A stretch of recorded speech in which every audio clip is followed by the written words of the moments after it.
Adrian Newey has revealed his reasoning for leaving Red Bull Racing in 2024. Newey will start at his new team, Aston Martin, in March after almost 2 decades working in Milton Keynes, designing 8 championship-winning cars during that time. Well, before we continue, I just quickly want to first of all thank you for watching, and second of all ask you to subscribe to our channel if you haven't already down below.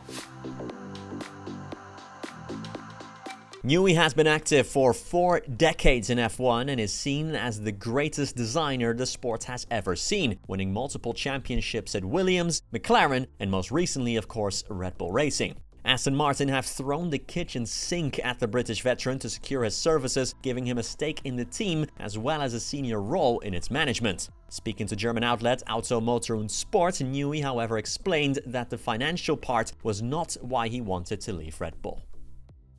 Quote, "I think if you had asked me 12 months ago if I was going to leave Red Bull and start all over again, I would have told you were crazy. But for various reasons, I felt I would not be honest with myself if I had stayed with Red Bull. So, the first difficult decision was whether to stay with Red Bull or not. I finally came to the conclusion that if I was going to stay true to myself, then I couldn't. Once I made that decision, the next question came, what next?"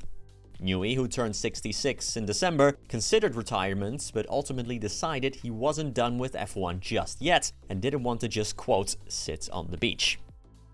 Quote, "I found out that actually I just wanted to continue working and I would get really bored if I did nothing. So if I was going to carry on, why not do something which I always wanted to do and which I still enjoy."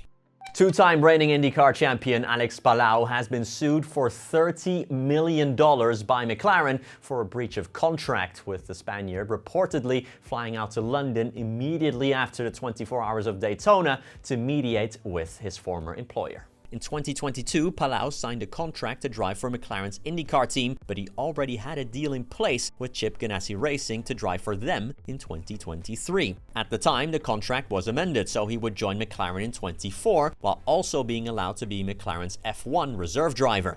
According to the Associated Press, Palou saw no path to becoming an F1 driver, as both Lando Norris and Oscar Piastri are of course on long-term deals, and he told McLaren therefore he would not join them for 2024 in IndyCar despite his signed contract, resulting in the British team then suing the Spaniard for $30 million.